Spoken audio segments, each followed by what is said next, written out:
Hey everyone, welcome back to the channel, welcome back to another video, and today we're doing more mods on the car, or I guess I should say a new mod. Now this is something that has been sitting at my friend Jay's garage, whose house I'm at right now, for about 3 or 4 years. I've been saying forever, I'll come and get it, haven't done it. But finally today I've actually handed him the money. We're getting ready to actually put the part in, and we're going to be putting in a strut bar across here. Basically it's just to help tie the front end together, make it a bit stiffer, make it a bit better with the handling. It's something I've wanted to do for a while. Obviously you guys know I'm on the lowering spring, so that's kind of like the next step in making the car handle a little bit better. So yeah, that's what we're doing today. We're just getting prepped and then we'll come back and show you everything.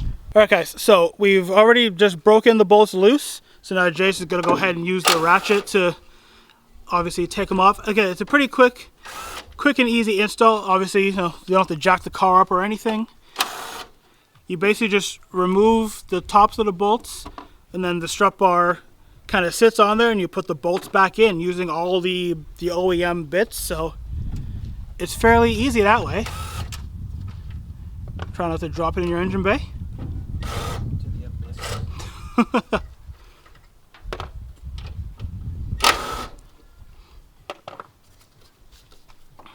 Alright, there you go. Step 1 complete. Okay, so the strut bar is in the box. Now, unfortunately, it's not a 271 performance bar. Jay just had it in his box to keep it safe. So what we actually have is an Ultra Racing strut bar. Now you can see there the Ultra Racing, and it should just slip over the OEM bolts, no problem. Now I know the strut bar is white. Obviously the car isn't white and not much else is white, but for now we're going to install it, make sure everything's good, and then in future we can either pop it off, get it repainted, or maybe wrap it a different color to match, maybe blue or black or something else. But for now we'll put it in here. It'll stand out a little bit, and who knows, I might just keep it white just so something stands out in the engine bay a bit more. And also, don't look in there too closely, it's a bit dusty, but hey, you guys know it's my daily, whatever, it is what it is. Anyways, we're just going to get this all roughed in, make sure it does slide over properly, and then we'll actually tamp it down and we'll show you the process. Again, it's pretty easy. Take bolts out, put strut bar in, put bolts back in, go for a drive. So you can see there, we've test fitted it, everything works. We can see we've hand tightened, and now we're just going to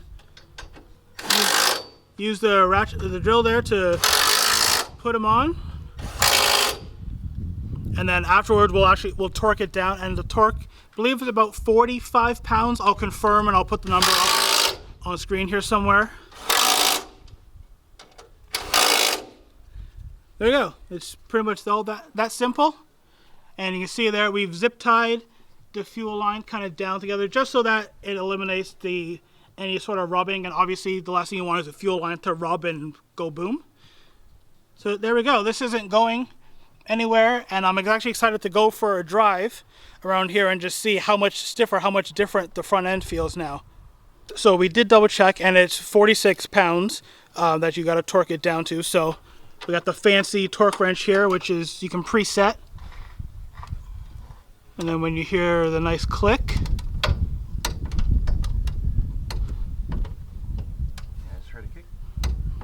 there you go. I don't know if you'll hear that over on the camera, but you hear a nice little click, and then you know you're torqued into place.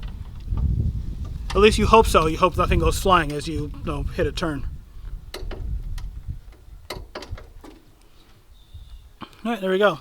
That's one side. I'm not going to bother. We'll torque down the other side, and then that'll be it. And while we're here with Jay, of course, I might as well give a little bit of an update on what's going on with his build. So if you guys have been watching the channel for a little while, watching any of my 10 Gen club stuff, or even just hanging out with friends, you'll probably remember first Jay. But then you know he's always had the white Civic. He had the Coupe SI before the 10th Gen. Unfortunately, that one got a bit smashed up, so he's now moved on to the 11th Gen SI. Sadly, there is no more Civic Coupe. I guess they just weren't selling enough for Honda to continue. So he's got here the new 11th Gen SI, the FE1. So still with the same 1.5 liter engine up front. That basically is unchanged. Everything underneath was redone for the 11th Gen, and obviously Jay has gone even further and done, what do you, springs or coils? Swift springs, 1-inch drop.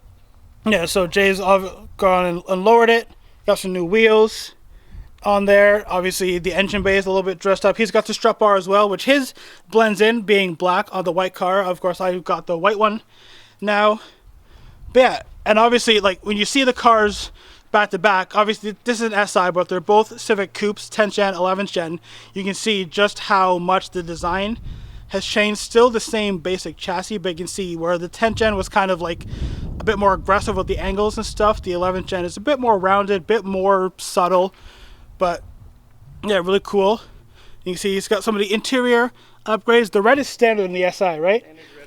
Yeah, so the red like cloth in the door is standard. Then has the decals on there, the little stickers, which I'm looking at. I actually got to find those for my car. I think they're kind of cool. Obviously, we need more blue. Obviously, the interior has been dressed up a little bit. Of course, 6-speed manual in the SI is the only way you can get this car, the Stormtrooper, because we love Star Wars. And yeah, again, it has back seats, so you can take your friends with you as well. Obviously, aftermarket splitter. I love this like alternate Honda text on the back. And of course, if you guys don't know, our friends at Unity Performance, which is also where this strut bar came from, so I'll have a link down below to Unity. You guys already know we've been there many times. I've gotten some of my stuff on my car from Unity. We love our friend Hamza. But yeah, really cool. The tail lights, obviously the exhaust. So yeah, there's a little bit of an update on Jay's build, if you guys have been following for a while, and now an update on the Civic. We finally have some new proper mods for the Civic. Okay everyone, so I've been driving for a little bit here with the new strut bar installed. Unfortunately, the route that I took was mostly just straight road, not a lot of twisties, but I had a couple turns, a couple corners where I could push the car a little bit, throw it into a corner, and yeah, definitely from what it was, a couple hours ago when I didn't have the strut bar installed, I could definitely feel a difference on the front end. The turn in's just a little bit sharper, a little bit more responsive. But yeah, at some point here soon, I will take the car somewhere else, push it a little bit more on a bit more twisties. I will insert a couple more in-car clips because my route home does have a few more turns and corners on it, so we can push the car a little bit more, obviously within limits because we're on the roads.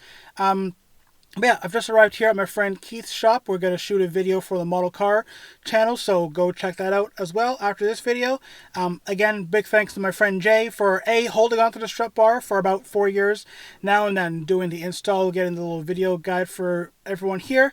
I'm sure we'll see more of him in the future, and stay tuned because I should have some more stuff coming on the channel real soon. But if you guys enjoyed the video, as always, please give it a big thumbs up. Remember to subscribe to the channel for more, and I'll see you all in the next one.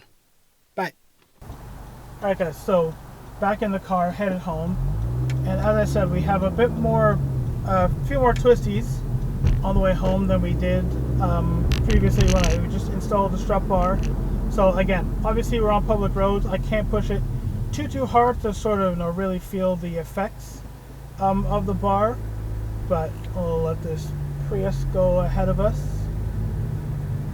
But yeah, through this neighborhood here, there's a bit more twisty roads, a bit more turns, a couple roundabouts, so we can throw the car around a little bit more and just see. But yeah, as I said earlier, like the initial feel and everything of this definitely feels a little bit tighter. Turn in feels a little bit more responsive.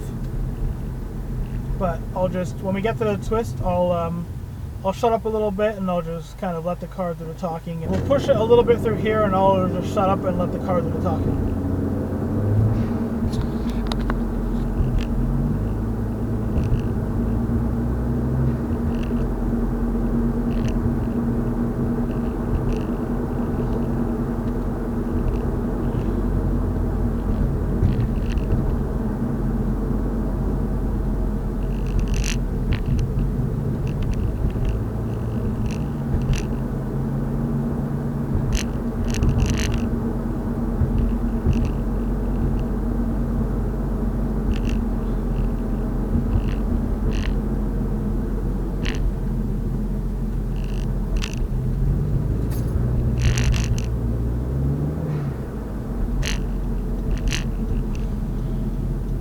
Okay, so again, can't push the car too hard, but just through that little section with the roundabouts, I can tell you from before, having driven through that section of road many times before and kind of throwing the car through the corners the same way, that felt much tighter, a lot less body roll, which is again obviously what you want.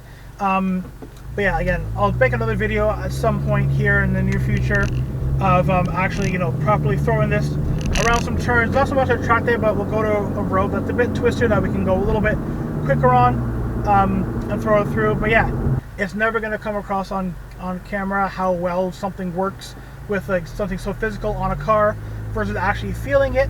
But again, just knowing how the car felt before, all I can convey to you guys over camera is how it does feel different. And yeah, I guess obviously anybody who's driven a car with a front strut bar, you probably already know, with the strut bar versus without the strut bar.